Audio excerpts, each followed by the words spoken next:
જોતા રહો અમારી YouTube ચેનલ ICE રાજકોટ અને અમારી ચેનલને સબસ્ક્રાઇબ કરો અને બેલ આઇકોન પ્રેસ કરો જેથી દરેક નવા વિડીયોની નોટિફિકેશન મેળવી શકો. નમસ્કાર વિદ્યાર્થી મિત્રો, ICE ના YouTube ચેનલ પર આપ સૌનું હાર્દિક સ્વાગત છે. મિત્રો, આજે ભૂગોળના એ પ્રકારના ટોપિક ઉપર ચર્ચા કરવી છે જે ખાસ કરીને RFO range forest officer class 2 જે GPSC દ્વારા લેવામાં આવશે એના માટે ખૂબ અગત્યનો સાબિત થઈ શકશે. એનો મતલબ એમ નથી કે GPSC ક્લાસ 1-2 માં નહીં આવે, સિવિલ સર્વિસમાં એમાં તો ખૂબ મહત્વનો છે જ, પરંતુ એની સાથે જે રેન્જ ફોરેસ્ટ ઓફિસર છે, આપણે સૌ જાણીએ છીએ સ્પેશિયલ ફોરેસ્ટ ડિપાર્ટમેન્ટને લઈને હોય છે, તો એના માટે પણ ખૂબ અગત્યનો આ ટોપિક સાબિત થાય. જીવન સિલેબસમાં તમે જોશો તો સીધા આ રીતે લખેલા છે કે જમીન નિર્માણને અસર કરતા પરિબળ કહેવાય કે પછી એમાં જૈવિક અજૈવિક નહીં આખું ઉલ્લેખ કરે છે, ભૌતિક પરિબળ રાસાયણિક પરિબળ આખો ઉલ્લેખ કરેલ છે. તો એની અંતર્ગત અગત્યનો ટોપિક સાબિત થઈ શકે છે કે જમીન નિર્માણને કયા પ્રકારના પરિબળો અસર કરે છે. હવે મિત્રો, આપણે જમીનને ભણીએ સામાન્ય રીતે શું ચાલુ કરતા હોય કે ભાઈ ચલો જમીન છે, ક્યાં ક્યાં એના પ્રકાર છે, પ્રકારની શું વિશેષતા છે, જેમ કે કાળી જમીન તો કપાસ સારો થાય, બસ લેટરાઇટિક થોડીક એસિડિક હોય છે, પડખાઉ જમીન શું છે, બસ આ પ્રકારની રીતે અભ્યાસ કરતા હોઈએ છીએ. વધારે ડીપમાં જઈએ તો જમીન નિર્માણનું ધોવાણ શેના લીધે થાય છે, એટલે કે જમીન ધોવાણને અસર કરતા પરિબળો, એને અટકાવવાના ઉપાય, બસ આ સ્ટડી કરતા હોઈએ છીએ. પણ વિચાર કરો મિત્રો કે જ્યારે આપણી પૃથ્વી બની ત્યારે પૃથ્વી પર જ્યાં સુધી નજર જાય ત્યાં સુધી નકરો જ્વાળામુખી હતો, લાવા જ હતો. તો આ જ્વાળામુખી જે છે એ ઠંડો થઈ અને આજે જમીન બનેલી છે. ઇવન પૃથ્વી પર જે જમીન છે એના માટે એવો શબ્દ વપરાય છે કે જે સફરજનની છાલ છે, એપલ કહીએ ને, સફરજનની જેટલી પાતળી છાલ છે ને પૃથ્વી ઉપર હજી એટલી જ જમીન છે. એટલે કે આ સફરજન હોય આ રીતે આખો, તો કે એની ઉપર જેટલી પાતળી છાલ આવેલી છે, બાકી અંદર તો આખો દર હોય સફેદ ભાગ, તો સફરજનની જેટલી પાતળી છાલ છે પૃથ્વી પર એટલી જ પાતળી જમીન છે, બાકી હજી અંદર મેઘમાં જ છે, ધગધગતો લાવા જ છે. તો આટલી પતલી કહેવાય કે ભાઈ આટલી પતલી પરત બનતા, સ્તર બનતા પણ ખૂબ વધારે સમય લાગ્યો છે. તો શું કઈ અચાનક રાતોરાત પૃથ્વીનો અમુક વિસ્તાર ઠંડો થઈ ગયો, જમીન બની ગઈ, એ રીતે બન્યું છે? અથવા તો એમ નથી બનેલું તો કેવી રીતે બન્યું છે? કયા ફેક્ટર રહેલા છે, કયા પરિબળ છે જેને પૃથ્વી ઉપર જમીન નિર્માણ થયું, જેના લીધે પૃથ્વી ઉપર જમીન નિર્માણ થયું છે? તો આપણે તમામ પરિબળનો આજે અભ્યાસ કરશું. તો ચાલો મિત્રો, આજનો આપણો લેક્ચરથી શરૂ કરીએ. તો પ્રથમ રહ્યું છે કે જમીનની સંરચના શું હોય છે, કોને કહેવાય? જમીનમાં રહેલી ભેજ, હવા, ખનિજો. સમજો મિત્રો, જમીનમાં હવા હોય છે, ભેજ હોય છે, ખનિજો પણ હોય છે. એનો જે ક્રમ તથા વ્યવસ્થામાં એક થઈને જમીનનું જે છે એક નિર્માણ કરે છે તેની ગોઠવણ અને સંગઠનને જમીનની સંરચના કહે છે.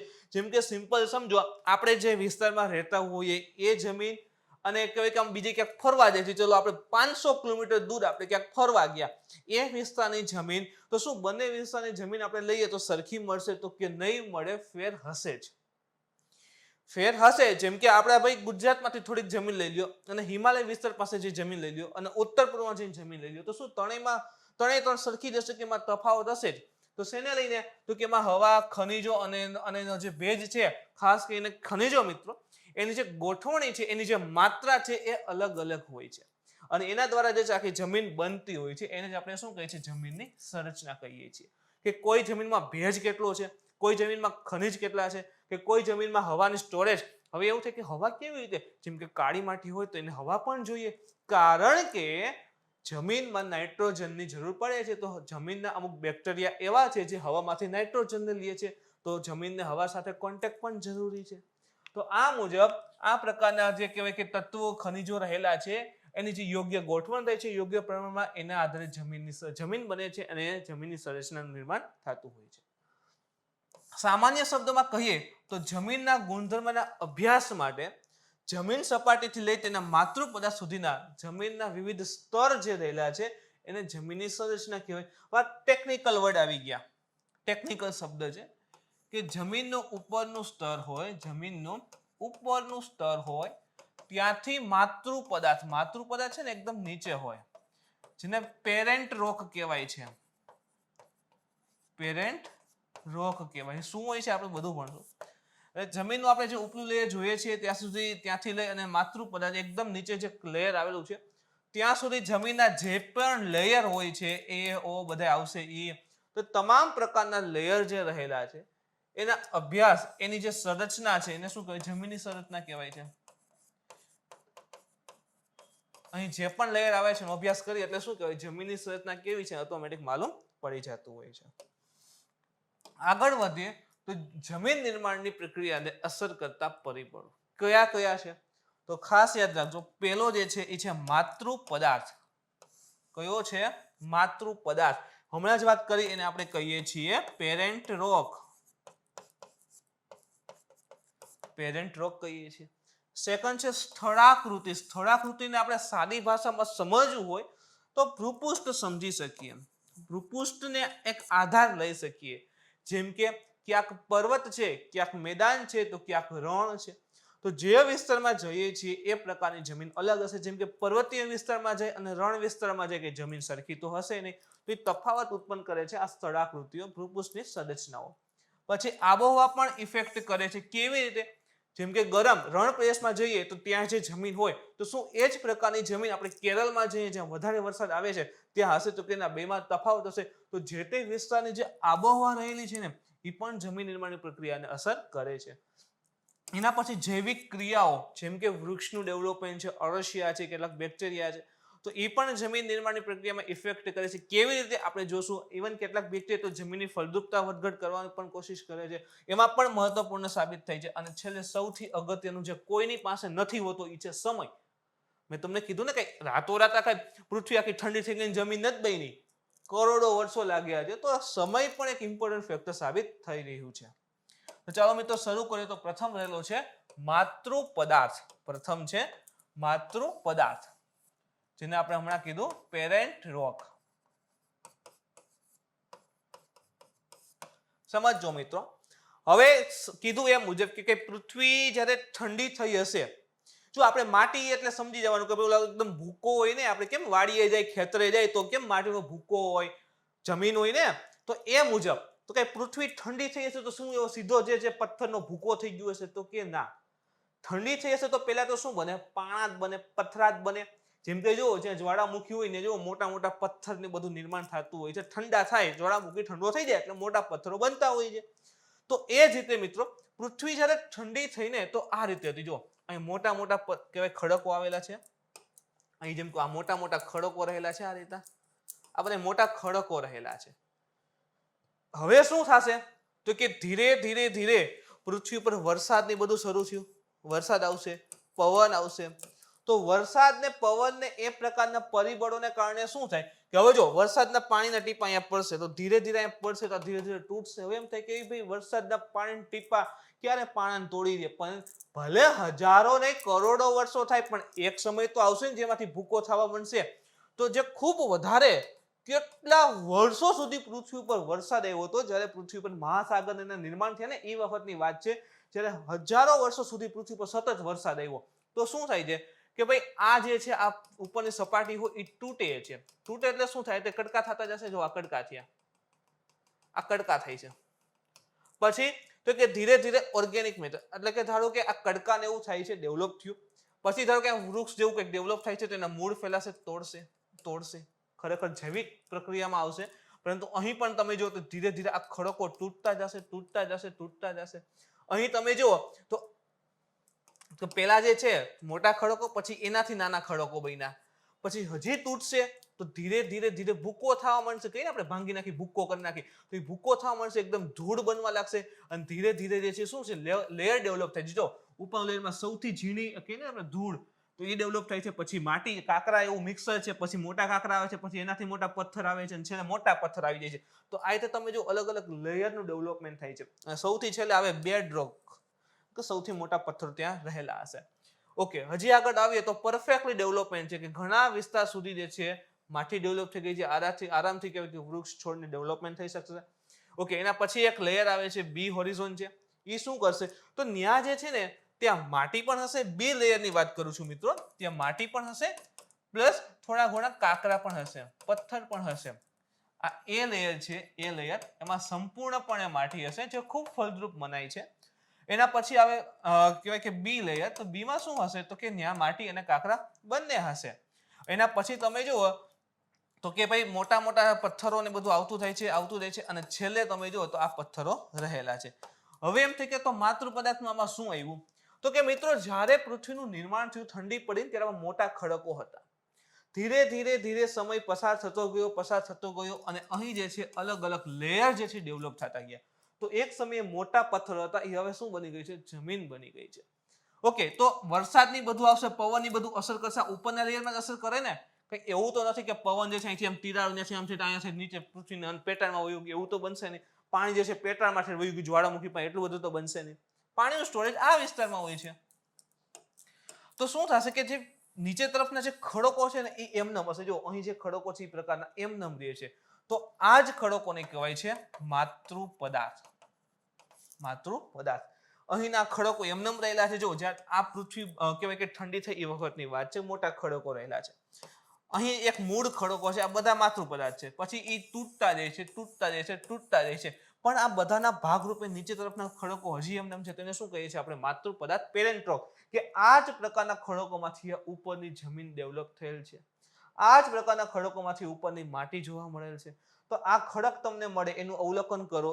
એનામાં ક્યાં ક્યાં તત્વો સમાવેશ છે, ક્યાં ખનિજ છે. તો એ જ પ્રકારના તત્વો અને ખનિજ આ ઉપર જે માટી છે એમાં પણ હશે. એનો મતલબ એમ કે ઉપર જે માટી જમીન છે એ આ પ્રકારના ખડકમાંથી જ બનેલ છે, જે નીચે તરફ ખડકો જોવા મળે છે અને એને જ આપણે કહીએ છીએ માતૃ પદાર્થ. તો આ હોય છે મિત્રો માતૃ પદાર્થ. સેકન્ડ ઇમ્પોર્ટન્ટ રહેલ છે જે ફેક્ટર છે તે છે સ્થળાકૃતિ. કીધું ને એક પ્રમાણે એને ભૂપૃષ્ઠ પણ કહી શકીએ છીએ. હવે થાય કે ભૂપૃષ્ઠ કેવી રીતે, મેદાન કેવી રીતે હોઈ શકે? જેમ કે સમજો આ એક પર્વત રહેલ છે.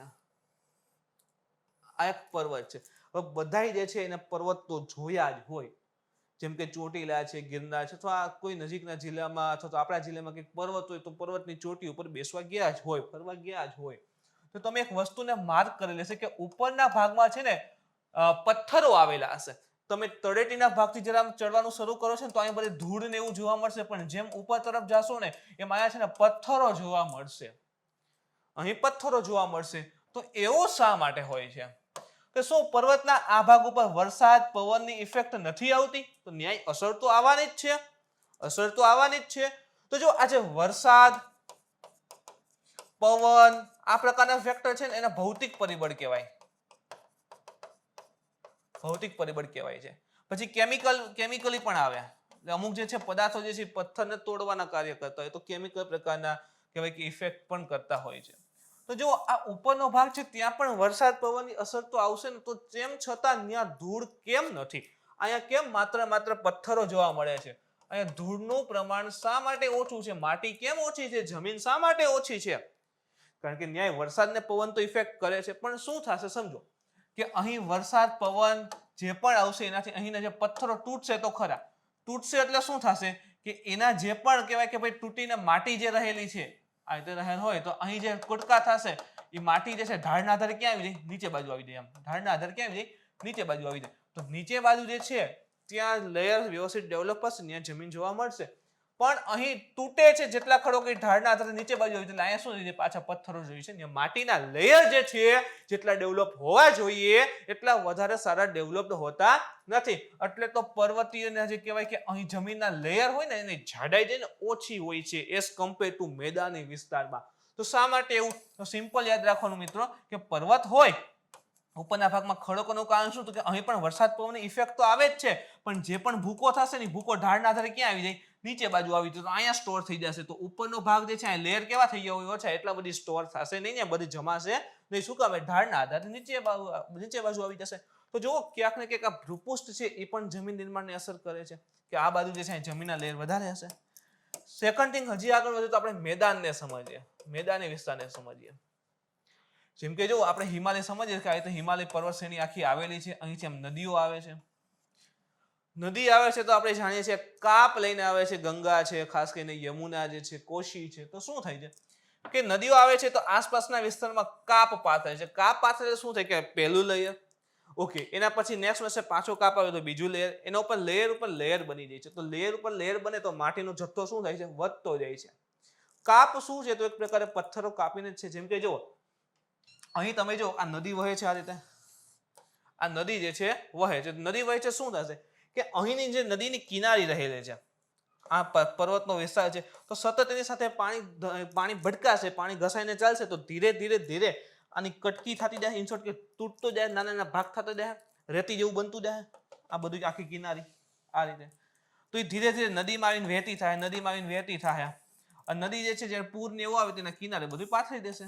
તો જુઓ, એક વખત હતો પથ્થર, આવો પથ્થરના પહાડ રહેલા છે, તો પાણી વહેતું જાય છે અને ધીરે ધીરે આસપાસના વિસ્તારને તોડતું જાય છે, કોઈ એક જગ્યા જે છે ત્યાં બધું સ્ટોર કરતું જાય છે. તો ત્યાં જે છે આ પથ્થર ખડક હતો, એમાંથી જમીનનું નિર્માણ થયું કે નહીં. તો આ પ્રકારે પરિબળો ઇફેક્ટ કરતા હોય છે. તો મેદાની વિસ્તાર હશે ત્યાં શું હશે કે મેદાની વિસ્તાર છે તો નદીએ જે છે ઘણો બધો કાપ પાથે, જે માટીનું પ્રમાણ કે જમીનના સ્તર છે વધારે હશે એઝ કમ્પેર ટુ હિલી એરિયા, એટલે કે પર્વતીય વિસ્તારની સાપેક્ષમાં. સિમ્પલ અહીંયા સમજો તો પણ તમારે ક્લિયર થઈ જશે. જેમ કે જો અહીંયા પવન વરસાદી તો અસર આવશે, પણ અહીંયા જે પણ ભૂકો થશે એ બધો ક્યાં જાય, ઢાળના આધારે તરતો તરતો કરતો નીચે, એટલે અહીંયા જોવા મળશે થોડા ઘણા લેયર, અથવા તો બધું પાણીમાં વહી જશે. પણ અહીંયા તમે એમ કે મારે ઝાડું વાવવું છે, કાંઈ ન આવે, કાંઈ આવે નહીં. શું કામ? અહીંયા માટીના લેયર ખૂબ પતલા હોય છે. જેમ કે જો અહીં દેખાય છે તમને કે અહીં વરસાદની ઇફેક્ટ આવશે, તો જે પણ કહેવાય કે એના કણ જે છે એ અહીંયા બધે પડેલા છે. તો અહીંયા થોડું ઘણું કહેવાય કે ભાઈ સ્ટોર થઈ ગયું છે, પણ અહીં જે છે થોડા ઘણા માટીના લેયર હશે પતલા, પણ અહીંયા તો છે નહીં, અથવા તો હશે તો ખૂબ જ પતલા હોય છે. તો અહીં જે છે ઢાળ ઉપર કહેવાય કે ભાઈ માટીના લેયર ઓછા હોય છે. તો સ્થળાકૃતિ જે તે વિસ્તાર રહેલો છે, એ વિસ્તારની ભૂગોળ, ઇન શોર્ટ કે ભૂપૃષ્ઠ કયા પ્રકારનું છે એ પણ ઇફેક્ટ કરે છે, એ પણ ઇફેક્ટ કરે છે. એના પછી આગળ વધે તો સૌથી ઇમ્પોર્ટન્ટ ફેક્ટર આવશે આબોહવા. હવે વાત કરીએ તો સામાન્ય રીતે આપણે બે પ્રકારની આબોહવા લઈએ, એક ગરમ લઈને એક ઠંડી લઈ લઈએ.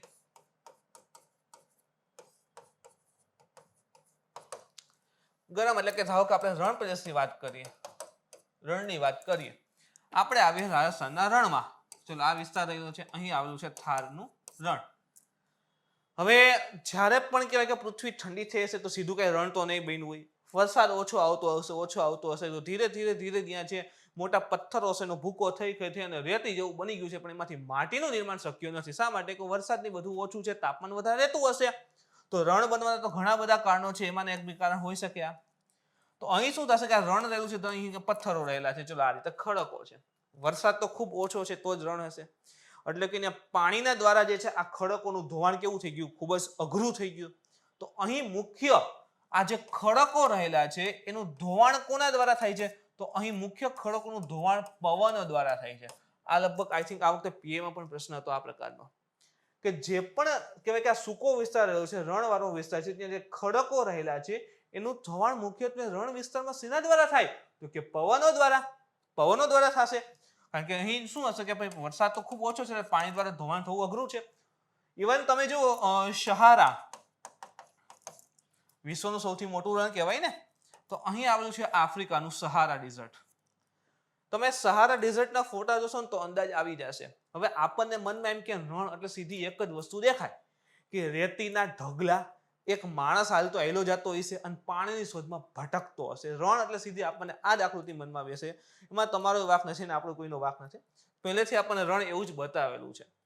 તો સામાન્ય શું આફ્રિકાનો વિસ્તાર તમે જોશો ને, આફ્રિકાનું રણ સહારા ડેઝર્ટ, તો આમ ધૂળ ને એવું બધું હશે, રેતીના કણ ને એવું પડેલું હશે, પણ ઠેર જગ્યાએ મોટા મોટા ખડકો પડેલા હશે. શા માટે? શું એ ખડકો ક્યાં કેવી રીતે ત્યાં એવા ખડકો રહી ગયા છે? તો શું થશે કે ચલો આ એક આખો વિસ્તાર રહેલો છે, સમજજો મિત્રો આને ખાસ, આ સહારાનું રણ છે, અહીં જે છે આવા પ્રકારના ખડકો રહેલા છે. તો જે પણ પવન આવે છે આ ખડકો સાથે ભટકાશે, તો ખડકો ઉપર દબાણ ઉત્પન્ન કરશે, ધીરે ધીરે એની કણીઓ બધી અલગ થશે. પણ કઈ એક બે દિવસમાં આખો પથ્થર, આખો ખડક જે છે એ કઈ તૂટી ન જાય. હવે પવન દ્વારા વિચાર તો કરો કેટલી ધીમી પ્રક્રિયા દ્વારા જે આખું તૂટતો હશે.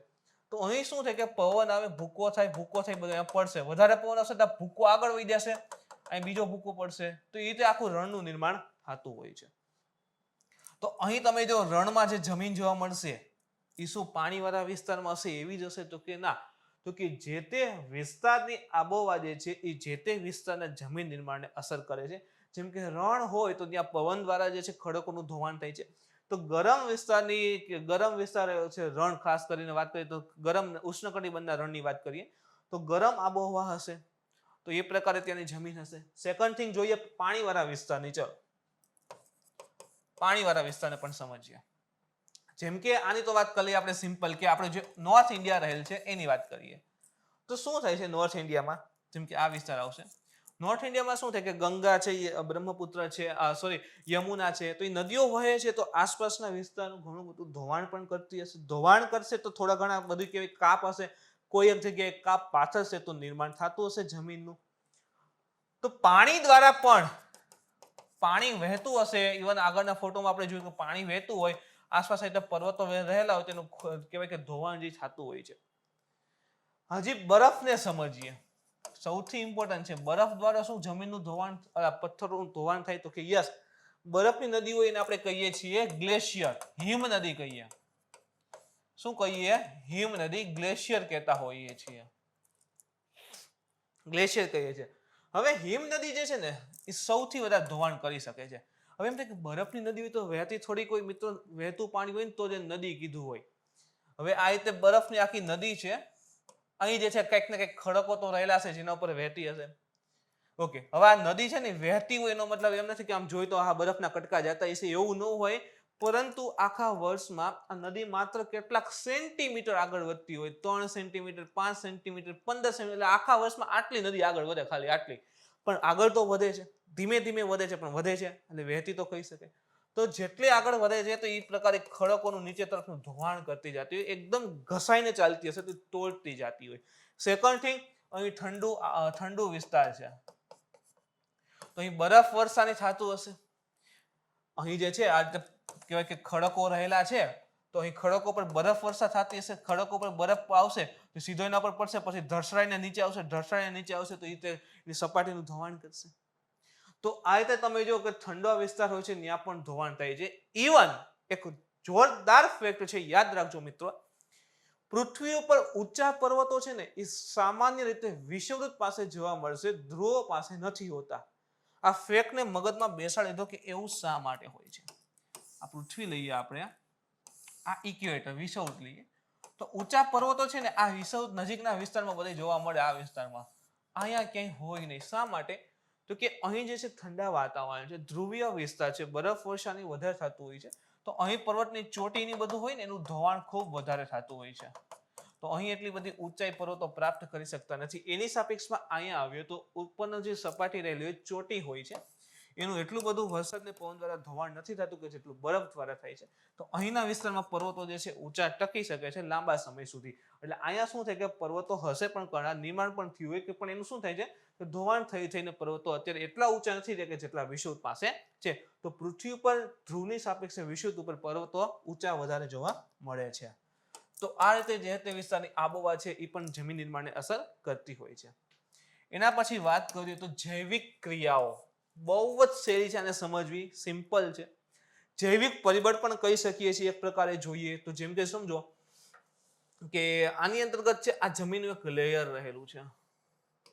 અહીં જે છે નાના નાના ખડકો ને બધું આવેલું છે. આ રીતે ખડકો આવેલા છે. હવે અહીં જે છે વૃક્ષ વાવેલું છે, ડેવલપ થાય છે વ્યવસ્થિત રીતે.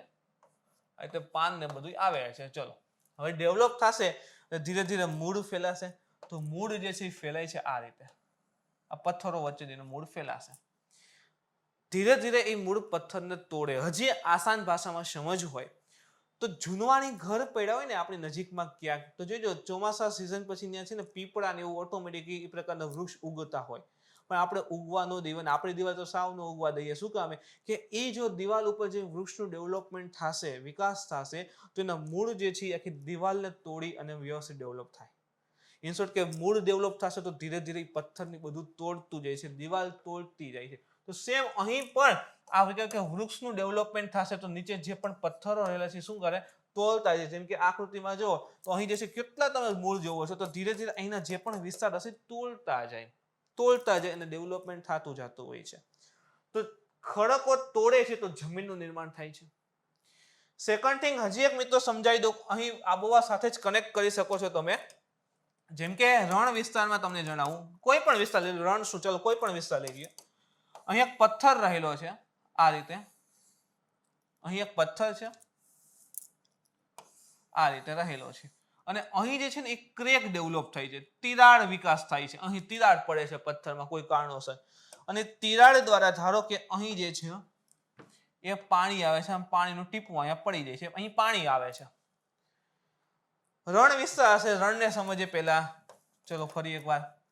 આ પ્રકારના કોઈ પણ જગ્યાએ જે છે આવું ડેવલપમેન્ટ થઈ શકે, ખડક છે વચ્ચે તિરાડ હોય તો ત્યાં પાણી ભરાય છે.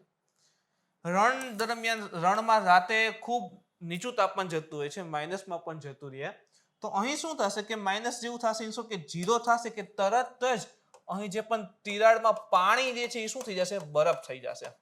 અને જેવું બરફ થશે એટલે એ જગ્યા વધારે રોકે, એટલે કે અહીં જેમ બરફ થશે એટલે આ ભાગ મોટો થશે એટલે આ તિરાડ મોટી થઈ, તિરાડ મોટી થતી એક વખત એવો હશે કે અહીંથી આમ ભાગ કરી નાખશે, તો આટલો આ ભાગ પથ્થરનો અલગ થઈ જશે અને આ પથ્થર આમ અલગ થઈ જશે. તો આ રીતે જો પછી અહીંયા ક્રેક ડેવલપ થશે, તિરાડ પડશે તો અહીંયા પાણી વિકાસ થશે, પાણી ભરાશે તો શું થશે કે જેવું બરફ બનશે કે ધીરે ધીરે જે છે એ આખો વિસ્તાર કહેવાય કે ભાઈ ફેલાતો જાય. આ વિસ્તાર ફેલાય છે, પછી સવારે પાછું શું થાય, રાતે બરફ થઈ ગયો ફેલાણો, પાછું સવારે શું થશે કે ભાઈ બરફનું પાણી થઈ જશે, એટલે પાછું હતું એમને રહી જશે. ઓકે, પાછું એમાં થોડું થોડું પાણી એડ થાય તો શું થાય કે ભાઈ રાતે થોડું દિવસમાં પાછું પાણી એડ થાય છે, ઓલરેડી હતું થોડું પાણી એડ થયું તો શું થશે કે રાતે જે છે ફરી પાછું આખો મોટો વિસ્તાર જે છે બરફ બનશે તો વળી પાછું ફેલાશે. તો એમ વર્ષો થતા ધીરે ધીરે સમય જતા વર્ષો જેમ વધતા જશે એમ ધીરે તિરાડ મોટી થતી જશે ને એક વખત હશે પથ્થરને તોડી નાખશે. તો આ રીતે પણ જમીન નિર્માણ થાય છે. જુઓ, પથ્થરો તૂટતા જાય છે, નાના નાના થતા જાય છે, જમીન બનતી જતી હોય છે. તો એ જ રીતે મેં તમને કીધું એમ કે ધારો કે પથ્થર ને એવું રહેલું હોય આ રીતે, અને અહીંયા જે છે કહેવાય કે વૃક્ષ આવે છે ને આ રીતે મૂળિયા ડેવલપ થશે, તો જે પણ નજીકના ખડકો છે બધા તોડતા જશે અને આગળ વધતા જશે. જેમ કે અળસિયાની વાત કરીએ તો અળસિયા પણ આવું જ કંઈક કામ કરે છે, અર્થવર્મ કહીએ ને અળસિયા, તો એ પણ આવું કંઈક કામ કરે છે. આપણી ખેવાડી હોય તો એમાં અળસિયા નાખવામાં આવે, શું કામે, તો જમીનને ફળદ્રુપ બનાવે. શા માટે, તો કે અળસિયું જે છે ને એ કામ શું કરે, આપણે એમ કે જમીનને ફળદ્રુપ બને, પણ એકચ્યુઅલી અળસિયું જે છે ને એ જમીનના જે આ કણ હોય ને, આ કણ બધા આપણે જોઈએ એ કણને ચાવે એટલે શું થાય, ભૂકો થશે એટલે બારીક માટી એટલે કે જમીન નિર્માણ થાય છે. તો અહીં પણ તમે જુઓ તો અળસિયા જે છે, આ વૃક્ષ છે, છોડ છે, એ પણ જમીન નિર્માણની પ્રક્રિયાને અસર આપે છે, ઇન શોર્ટ કે જમીન નિર્માણની પ્રક્રિયામાં ભાગ લે છે. તો આને શું કહીએ, આપણે જૈવિક પરિબળ કહેતા હોઈએ છીએ. આગળ વધે તો સૌથી ઇમ્પોર્ટન્ટ ફેક્ટર સમય, જે સામાન્ય રીતે કોઈની પાસે હોતો નથી એવું કહીએ છીએ. હવે જો મેં તમને કીધું એમ કે આ નિર્માણ કાર્ય જે છે કંઈ 1-2 દિવસ 1-2 વર્ષો 100-200 વર્ષમાં નથી થતું. જેમ કે સિમ્પલ કે આપણી નજીક ક્યાંય પથ્થર રહેલો હોય, આપણું ઘર પાસે ક્યાંય પથ્થર હોય, તો ક્યારે તમે એવું જોયું કે આ પવન આવે છે, વરસાદ આવે છે, એટલો બધો પથ્થરનું ધોવાણ થઈ ગયું, તમને આપણે ફીલ જ ન થાય. એટલી ધીમી પ્રક્રિયા છે મિત્રો, એટલી ધીમી પ્રક્રિયા છે. તો આપણે આજે જોઈએ છીએ જમીનનું લેયર આપણે જોઈએ છીએ, વિચાર કરો એ બનતા કેટલો સમય લાગ્યો હશે. આપણે આખા જીવનકાળ દરમિયાન એક આ પથ્થર હોય ને તો આ પથ્થરની જરા પણ સપાટીનું ઘસાણ થતું હોય ને પણ આપણે અનુભવ નથી કરી શકતા આખા આપણા જીવનકાળ દરમિયાન. તો જમીનનો આટલું જાડું લેયર જે આવેલું છે એ બનતા કેટલા વર્ષો લાગ્યા હશે. અને એટલે તો આપણે કહીએ છીએ કે ભાઈ જે જમીનનું ઉપરનું લેયર જે છે એનું ધોવાણ થાય છે એને બચાવો. એના ઉપર આપણે ઉત્પાદન લઈએ છીએ, ખેતીવાડી બધું કરીએ છીએ, જેથી કરીને આપણને ઉત્પાદન આપણે ખાઈ પીને રહેતા હોઈએ છીએ. હવે વિચાર કરો આ જમીનનું જે ઉપલું આ જમીન હોય તો એનું જે ઉપરનું ફળદ્રુપ લેયર જે છે આ જતું રહેશે, ફળદ્રુપતા નાશ પામશે, ઘસારણ થઈ જશે, ધોવાણ થઈ જશે. તો અહીં આ ફળદ્રુપ લેયર જતું રહેશે તો ઉત્પાદન એટલું સારું આવશે નહીં, અને ફરી પાછું આવું ફળદ્રુપ લેયર બનતા બહુ વધારે સમય લાગી જશે, કારણ કે જમીન નિર્માણની પ્રક્રિયા એકદમ સ્લો પ્રક્રિયા રહેલી છે મિત્રો. જમીન નિર્માણની પ્રક્રિયા એકદમ ધીમી પ્રક્રિયા છે. એટલે તો કહેવાય છે કે જમીનના લેયરનું અથવા તો જમીનનું ધોવાણને અટકાવો, જમીનને બચાવો. ઓકે, 1-2 વસ્તુ મિત્રો હજી યાદ રાખી લ્યો. જેમ કે દર વર્ષે જે 5 ડિસેમ્બર હોય છે એને વિશ્વ માટી અથવા તો મૃદા દિવસ એટલે કે વર્લ્ડ સોઇલ ડે તરીકે ઉજવવામાં આવે છે. કઈ તારીખને? કે દર વર્ષે 5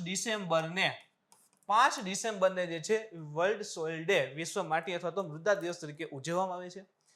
જે 2020 ની અંતર્ગત જે 5 ડિસેમ્બર એટલે કે મૃદા દિવસ ગયો છે એની થીમ પણ યાદ રાખી લેજો. Keep soil alive, protect soil biodiversity. Protected soil biodiversity એની થીમ રહેલી છે, યાદ રાખજો. કીપ સોઇલ અલાઇવ અને પ્રોટેક્ટ સોઇલ બાયોડાયવર્સિટી. જમીન ઉપરની જે વિવિધતા રહેલી છે એનું પણ સંરક્ષણ કરો, કારણ કે મનુષ્ય પોતે એક જૈવ વિવિધતાનો ભાગ રહેલો છે અને મનુષ્ય પોતે પણ આખી જે ચેન સિસ્ટમ રહે છે એની અંતર્ગત સમાવિષ્ટ થયેલ છે. તો મિત્રો યાદ રાખજો 5 ડિસેમ્બર વર્લ્ડ સોઇલ ડે અને 2020 વર્લ્ડ સોઇલ ડે ની થીમ શું છે તો કે કીપ સોઇલ અલાઇવ અને પ્રોટેક્ટ સોઇલ બાયોડાયવર્સિટી રહેલ છે. તો મિત્રો આ હતા જે 5 મુખ્ય પરિબળ છે જે જમીન નિર્માણની પ્રક્રિયાને અસર કરે છે. તે ઓલરેડી અહીંથી પ્રશ્ન કહેવાય કે ભાઈ જે સેન્ટ્રલની ટીચરની એક્ઝામ આવે છે એમાં પૂછેલા પણ છે, એટલે કે એક્ઝામમાં પૂછાય છે. આ એવું નથી કેમ કે આ પ્રકારના પરિબળ તો કે યસ કે ભારત સરકાર તો પૂછે છે. નીચે આપણે ઓપ્શન આપશે, નીચેમાંથી કયા જે છે જમીન નિર્માણની પ્રક્રિયાને અસર કરતા પરિબળ છે અને એમાંથી 3-4 આપશે, પછી પૂછી શકે 1 2 2 3 આપેલ તમામ એક પણ નહીં. તો એ રીતે જે છે ઓપ્શન પૂછે છે. યાદ રાખજો. અને રેન્જ ફોરેસ્ટ એક્ઝામ RFO માટે તો ખૂબ ઇમ્પોર્ટન્ટ સાબિત થશે એ પ્રકારના ભૂગોળનો ટોપિક રહેલો છે. તો મિત્રો આ હતું આજનો આખો ટોપિક આપણે ચર્ચા કરી એ મુજબ.